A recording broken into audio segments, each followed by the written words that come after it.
दोस्तों आज के वीडियो बहुत ही इंपॉर्टेंट है, कृपया ध्यान दीजिएगा और वीडियो के एंड तक जरूर जुड़े रहिएगा। ये आप सबको निवेदन है। मैं आपका ज्यादा टाइम नहीं लूंगा। पहले धोलेरा स्मार्ट सिटी का जो आउटसाइड एरिया है उसके बारे में कुछ बताने वाला हूं और फिर धोलेरा स्मार्ट सिटी के अंदर में जो प्रॉपर्टी इन्वेस्टमेंट का ऑप्शन है और आउटसाइड और इनसाइड दोनों का बजट मैं लास्ट में बताने वाला हूं। दोस्तों कुछ दिन पहले राजस्थान के एक पुराने इन्वेस्टर उनका कॉल आया मेरे को। काफी दिनों से वो मेरे साथ डिस्कस करते हैं कि धोलेरा में क्या हुआ, धोलेरा में क्या ऑप्शन है। तो ऐसा ही एक दिन लास्ट टाइम कॉल आया था, तो उन्होंने मेरे को सजेस्ट किए एक धोलेरा स्मार्ट सिटी के नजदीक एक गांव का नाम लिए।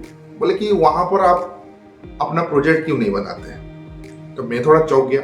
मैं उनको समझाने के लिए कोशिश किया, क्योंकि वो भली बात जानते हैं कि मैं कभी भी कोई भी गांव का अंदर वाले रोड में कोई भी प्रोजेक्ट में सजेस्ट नहीं करता कि आप वहां पर इन्वेस्टमेंट करो। फिर 2 दिन के बाद बैंगलोर से एक दोस्त का कॉल आया। उन्होंने बोले कि आपका वीडियो हम काफी टाइम से देख रहे हैं, मेरे दोस्त को धोलेरा स्मार्ट सिटी में इन्वेस्टमेंट करना है, तो आप कुछ सजेस्ट कीजिए। तो मैंने उनको 2 लोकेशन सजेस्ट किया। दोनों लोकेशन का डिफरेंट बजट था। तो उन्होंने सारे चीज को समझने का बाद मुझे ये बोले कि क्या इसमें EMI का ऑप्शन है। मैंने बोला देखो, पहली बात, कोई भी प्रोजेक्ट अगर एक रिलायबल कंपनी है, अगर उसका प्रोजेक्ट NOC टाइटल क्लियर है, अप्रूव प्लान पास है, रेडी टू रजिस्टर है, तो क्यों EMI देगा।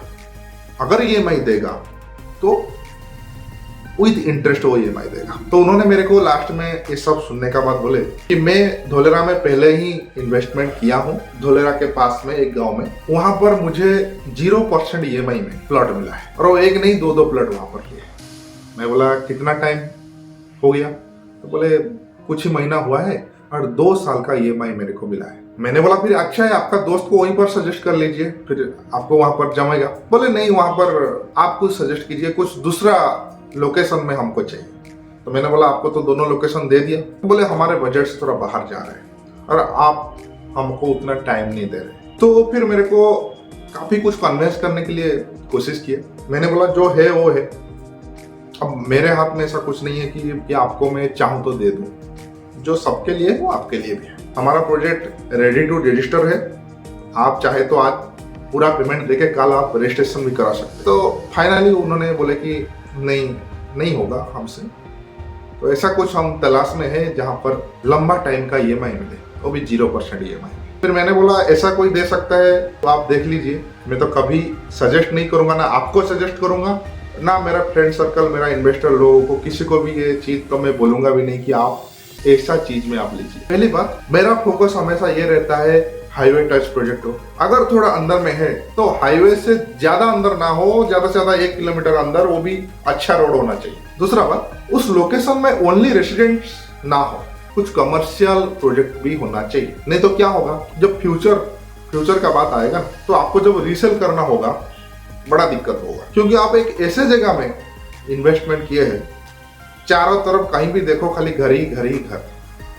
ऊपर से क्या है, गांव का रोड है, छोटा रोड है। उसके बाद क्या होगा, जैसे बस्ती टाइप का फीलिंग्स होता है, जैसे धारावी ऑफ मुंबई, वैसा सिचुएशन आ जाएगा। फिर बारिश का पानी जमेगा, ट्रैफिक बढ़ेगा, फिर कहीं ना कहीं वो कचरा हो जाएगा वो एरिया। हमको तो ये पता है कि वो धोलेरा स्मार्ट सिटी के बाहर का प्रोजेक्ट है, वहां तो कोई धोलेरा का अथॉरिटी आके उसको क्लीन अप नहीं करेगा या उसके लिए कुछ plug and play trunk infrastructure ready नहीं करेगा। तो हमेशा मैं ये सजेस्ट करता हूँ आप लोकेशन पहले देखिए, क्योंकि धोलेरा स्मार्ट सिटी का अंदर में जो लोकेशन आज है, जैसा दिख रहा है, वो अगले 2 साल, 6 साल, 10 साल के बाद चेंज हो जाएगा, बट बाहर में चेंज नहीं होगा। इसलिए अपने को अभी जैसा दिख रहा है, फ्यूचर में भी वो रोड वैसा ही रहेगा।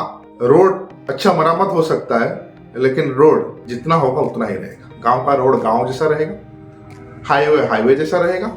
तो मेरा सजेशन ये है कि आप हमेशा फोकस कीजिए स्टेट हाईवे टच या नियर बाय स्टेट हाईवे। उसके बाद और एक चीज को ध्यान दीजिए, जो एक्सप्रेस रोड है, अभी धोलेरा स्मार्ट सिटी में 250 मीटर का एक्सप्रेस रोड बनने वाला है। अभी जो एक्सप्रेस रोड बन रहा है अहमदाबाद से धोलेरा होते हुए भावनगर जा रहा है। अब धोलेरा स्मार्ट सिटी के अंदर में कई सारा जंक्शन से उस एक्सप्रेस रोड का, बाई एक्सप्रेस रोड आप बाहर जा रहे कहीं, ऐसा तो नहीं है कि आप कहीं से भी निकल जाएंगे, यू टर्न भी टर्न ले लेंगे, आपको भाई जंक्शन ही जाना पड़ेगा। तो अगर आपका प्रोजेक्ट, मैं आपको एक छोटा सा एग्जाम्पल दे रहा हूँ। फॉर एग्जाम्पल, मेरा घर के पीछे एक्सप्रेस रोड है, मेरे घर को आने जाने वाला जो रास्ता है वो मेरे घर के सामने से है, और एक्सप्रेस रोड को पहुंचने के लिए मेरे को बस पकड़ना है या मेट्रो पकड़ना है या एयरपोर्ट को जाके कहीं दूसरे जगह जाना है, तो मैं क्या करूँगा? मैं मेरा घर से निकलूंगा? ऐसा तो नहीं है मेरा घर का पीछे से पास में है तो मैं चढ़ के ऊपर चढ़ जाऊंगा, क्योंकि एक्सप्रेस रोड तो थोड़ा हाइट में आता है तो उसके ऊपर चढ़ जाऊंगा।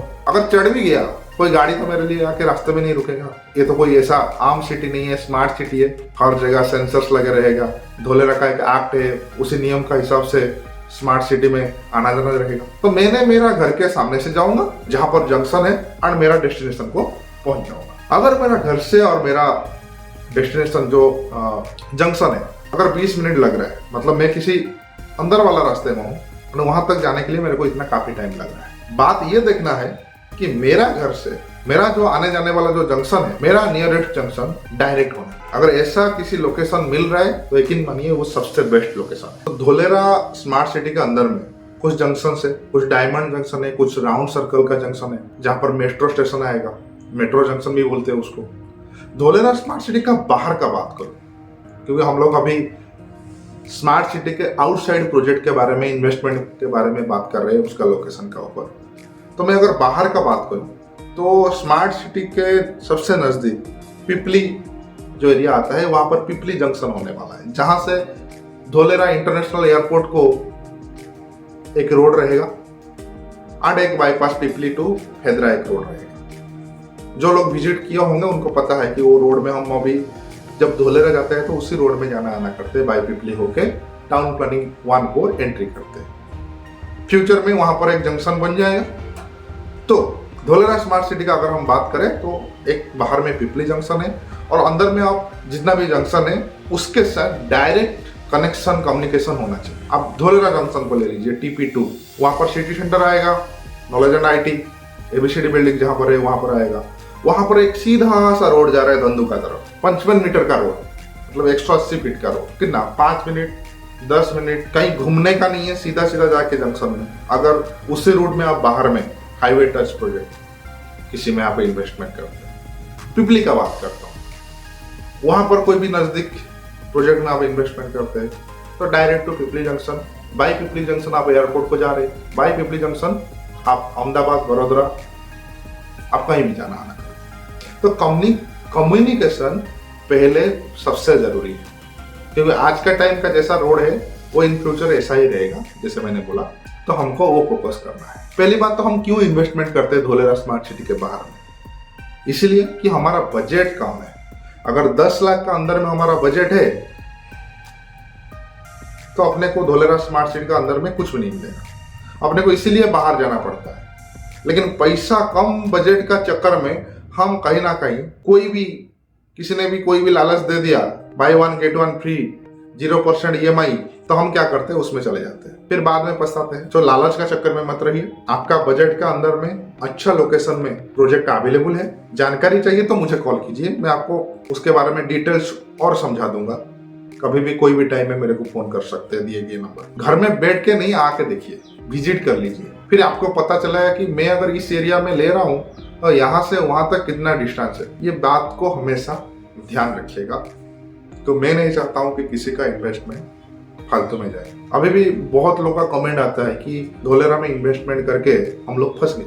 आप उन्हीं लोग को पूछिए जो लोग इन्वेस्टमेंट करके आज 1 नहीं 2 नहीं 4 नहीं प्रॉफिट रेट को लेके फिर से इन्वेस्टमेंट कर रहे हैं। मुझे ऐसा लगता है जो लोग बोल रहे हैं कि फंस गए, वो गलत किसी प्रोजेक्ट में इन्वेस्टमेंट किए हैं और गलत किसी लोकेशन में इन्वेस्टमेंट किए हैं। इन्वेस्टमेंट करो धोलेरा में, इसका मतलब नहीं है आप कहीं भी करो। अहमदाबाद में हमको फ्लैट चाहिए, दिल्ली में फ्लैट चाहिए, ऐसा नहीं कि कहीं भी पूरा दिल्ली में कहीं भी हम ले ले। हम भी वहां पर देखते हैं कि अच्छा लोकेशन देखते हैं कि हाँ यहाँ पर ले तो नजदीक हमारा सिटी सेंटर है, IT कॉरिडोर है, मेट्रो स्टेशन पास में है, रेलवे स्टेशन है, एयरपोर्ट भी नजदीक है। सारे कम्युनिकेशन को देखते हैं, अपना एरिया का आसपास एरिया को नजर में रखते हुए फिर हम इन्वेस्टमेंट करते हैं।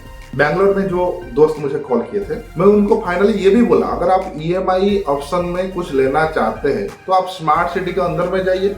आपको एक जगह बोल रहा हूँ, फ्लैट में अगर इन्वेस्टमेंट करना है 2 BHK फ्लैट रेडी हो रहा है एक्टिवेशन के अंदर में, वहां पर आप इन्वेस्टमेंट कर सकते हैं। वो भी बहुत जल्दी वहां पर रेडी टू मूव हो जाए। तो उन्होंने बोले मैं तो धोलेरा गया था, मैं ऑलरेडी मिल के आया हूँ, स्मार्ट सिटी का अंदर में तो बजट ज्यादा होता है। तो मैं बोला हाँ, स्मार्ट सिटी का अंदर में बजट तो ज्यादा ही रहेगा। अब मैं जैसे बोला था कि स्मार्ट सिटी का ये हो गया, स्मार्ट सिटी का आउटसाइड का बात, बजट का बात करूं, अगर अपना बजट मिनिमम नहीं बोल रहा हूं, मैक्सिमम 10 लाख, तो आप स्मार्ट सिटी को बाहर में जाना होगा, क्योंकि स्मार्ट सिटी के अंदर में ऐसा कोई भी प्रोजेक्ट नहीं है जिसमें 10 लाख का बजट के अंदर कोई प्रॉपर्टी आएगा।